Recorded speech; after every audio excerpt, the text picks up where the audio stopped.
د مالیزیا چارواکو د پاکستان یوه هلته تللې بوینګ الوتکه د پاکستان د قرض د نه ورکړې له امله نیولې ده. مالیزیا د پاکستان یوه بوینګ الوتکه ضبط کړې ده. مالیزیایي چارواکو نن د پاکستان د هوایي شرکت پی ای ای یوه 200 بوینګ مسافروړونکې الوتکه په کوالالمپور کې د دې شرکت لخوا د کرایې نه ورکولو له امله نیولې او ضبط کړې ده. یا د الوتکه چې د مالیزیا لخوا پی ای ای ته په کرایه ورکول شوې وه، شاوخوا $4 میلیونه د کرایې نه ورکولو له امله د مالیزیا لخوا نیول شوې ده او ضبط شوې ده. پاکستان په وروستیو کې له سختو اقتصادي ستونزو سره مخامخ ده. د اقتصادي ستونزو دغه سرچینه د پاکستان د سیاسي کړکېچ څخه سرچینه اخلي. د پاکستان سیاسي کړکېچ که څه هم مخینه لري، ځکه د پاکستان په معاصر تاریخ کې له هغه وخته چې جوړ شوی ده تر اوسه پورې یو صدراعظم هم خپله تغره پوره کړې نه ده، بلکې راپرځول شوی پر ضد مظاهرې جوړې شوې دي. خو په وروستیو کې دغه مظاهرې داسې حد ته ورسېدلې چې د هېواد مهم ځایان پکې تخریب شول. همدا ډول په پاکستان کې د ډالر پر وړاندې کلداره داسې حد ته ورسېدله چې د کلدارې په تاریخ کې لومړی ځل ده چې کلداره دومره ارزانېږي. دا چې په پاکستان کې به راتلونکی څه کېږي هغه څه دي چې وخت به یې جواب ورکړي، خو کارپوهان د پاکستان راتلونکی روښانه نه ګڼي او کېدای شي د پاکستان په تجزیه کېدلو سره پای ته ورسېږي. لکه څنګه چې له پاکستان څخه بنګلادیش بیل شوی و، کېدای شي له پاکستان څخه ځینې نور ایالتونه بیل شي، ځکه پاکستان په یو داسې اقتصادي او سیاسي ناورین کې قرار لري چې هیڅکله هم د تاریخ په اوږدو کې دغه ډول حالاتو کې قرار نه و درلودلی. نن سه شنبه د جوزا 9 نیټه په بهرنیو چارو وزارت کې د هغه 18 تنه هیوادوالو سره چې د روان کال د فروری په 18 نیټه د بلغاریا په پلازمینه سوفیا کې اروپا ته پر لاره په یو کانټینر کې د تنفسي کمښت له امله یې ژوند له لاسه ورکړی و. د کورنیو لپاره د تعزیت، تسلیت او د فاتحې د مراسمو ادا په موخه د یاد وزارت د رهبرۍ غونډه ترسره شوه. په دغه تعزیتي غونډه کې د بهرنیو چارو وزیر د شهیدانو له کورنیو سره غم شریکي وکړه او د الله جل جلاله څخه یې هغوی ته د صبر، زغم، حوصلې او نعم البدل دعا وکړه. دغه راز یې ډاډ ورکړ چې حکومت به یې ملاتړ او همکار وي. همداراز محترم متقي صاحب د شهیدانو کورنیو له غړو سره د اجسادو د راانتقال د پروسې پر مهال موجودې هغه ستونزې شریکې کړې چې د نړیوالو ظالمانه بندیزونو له کبله رامنځته شوې وې او دغه بهیر یې له خنډ او ځنډ سره مخ کړی و. د بهرنیو چارو وزیر وویل، موږ د جسدونو د نقل لپاره ځانګړې الوتکه چمتو کړه، خو اجازه ورنه کړل شوه. 2 ځله هغه روپۍ چې د جسدونو د راوړلو لپاره مصرف کېدې هغه مسترد شوې وې. ښاغلي متقي وویل، درنو حاضرینو، له هر څه نه مخکې په بلغاریا کې رامنځته شوې حادثې او د شهیدانو وارثانو تاسو ته تسلیت وایو. په دې سلسله کې زه د بهرنیو چارو وزارت له درنو کارکوونکو او خصوصا د محترم رئیس الوزرا صاحب نه ډیره مننه کوم چې موږ ته روحیه راکړې وه چې په دې موضوع کې هر څومره مصارف کیږي، هر څومره ته په تلاش کیږي، باید اسلامي امارت یې ترسره کړي.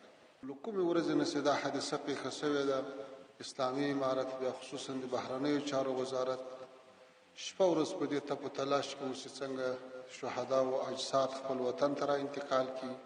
لوی مشکل چې مخې ته راغی هغه د نړیوالو ظالمانه بندیزونو له امله چې په بانکي سیستم باندې بندیزونه دي. 2 وارې مې هڅه وکړه چې پیسې انتقال کړو، خو نه انتقالېدې. د فوقالعاده تیارې کوشش یې وکړو چې رأساً یې بلغاریا ته ونیوو، هغه د بندیزونو له امله نه شوی تللی. له دې وجې دا سلسله وځنډېدله او مصارف یې هم تر هغه عادي حالت جګ شو، خو بیا هم الحمدلله وتوانېدلو چې د خپلو هیوادوالو اجساد خپلو کورنیو ته ورسول. دا چې زموږ هیوادوال همیشه له دا ډول مشکلاتو سره مخامخ وي. زه فکر کوم هر هغه جهت، هر هغه هیواد چې د افغانستان په مظلوم ولس یې دا بندیزونه لګولي دي، هغوی له دې ولس سره ظلم کوي. په هیڅ نوع نړیوالو نورمونو کې داسې ماده نشته چې په ولس ته داسې بندیزونه ولګول شي چې له هغه نه د تجار هم متاثره وي، له هغه نه د ولس هم متاثره وي، او حتی دغه اثرات په شهداو په اجسادو باندې هم وي چې نه بشر ته دوا او غذا را انتقالېدای شي، نه حیواناتو ته، نه نباتاتو ته. نو موږ له دې نړیوالو نه دا پوښتنه کوو چې آیا دا بشري حقوق دي؟ دا بشري اصول دي؟ دا کوم نورمونه دي؟ دا کوم معیارونه دي؟ لہذا هغه هیوادونه چې په دې بندیزونو کې رول لري، د هغوی ولسونه، هغوی باید په دې باندې غور وکړي چې دا د دې ولسونو لپاره هم د شرم خبره ده، او نور دغه ډول شرمناک اعمال د دې ملت په مقابل کې ترسره نشي.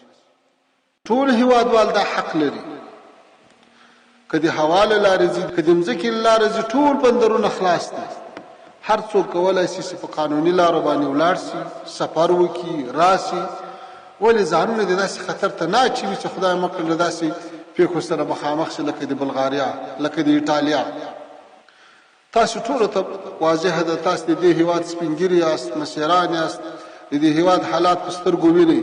آیا په دې ټول هیواد کې یو فرد ته هم د حکومت لخوا د سر خطر شته؟ نو چې د سر خطر نشته، بیا د خپل حکومت، د خپل نظام، د خپل ولس بدنامي نه کوي. په دې نامه د کیسونه نه اچي چې ماته په خپل وطن کې خطر ده. الحمدلله افغانستان د ټولو افغانانو کور ده. لکه تاسو چې دلته د عزت ژوند لرئ، یعنې تاسو باور وکړئ نه تنها په داخل د هیواد کې د تاسو قدر او عزت کیږي، تاسو په جریان کې چې همدغه د تاسو شهدا مو له بلغاریا نه په څومره تکلیف او په څومره خوارۍ او په څومره مصارف را نقل کړو. آیا په سودان کې چې امنیت خراب شو، تر ټولو هیوادو مخته خپل هیوادوال کابل ته نه راورسول؟ له ایران نه په صلحاو کسان را خلاص کړو، بندیخانونه خپل هیواد ته راوستل. له پاکستان هم تر 2000 زیات انسانان را خلاص خپل هیواد ته راوستل. له ترکیې نه، له سعودي نه که څوک راړول کېږي او که څوک هلته بندیان دي، هغوی د راوستلو کوشش هم کړی ده، راوستل هم دي، زمینه ورته مساعده کړې ده، او په هیواد کې له هېڅ مشکل سره څوک نه مخامخ شوي. نو الحمدلله د هیواد هم امنیتي وضعیت ښه ده، هم د حکومت پالیسي دا ده چې دا وطن د ټولو افغانانو ده، که د چا حکومت خوښي کې نه خوښي، خو په دې وطن کې د ژوند حق لري، د زندګۍ حق لري، د تجارت حق لري، د کاروبار حق لري، تر ټولو د لوړ عزت حق لري، او دا عزت الحمدلله نن هر چا ته رسیږي. دا پیغام باید نړیوال هم واوري چې افغانانو ته په دې نامو کې سونه نه اچوي چې دلته سر ته خطر ده. د افغانستان استعدادونه، د افغانستان علمي کدرونه، د افغانستان هغه افتخارات هغو ته د صدمه نه اړوي، هغه د دې هیواد نه باسي، د دې هیواد سره د نور مزید ظلم نه کوي. بس ته 20 کاله ډېر بمونه پې وورول، ډېر انسانان یې شهیدان کړل، ډېرو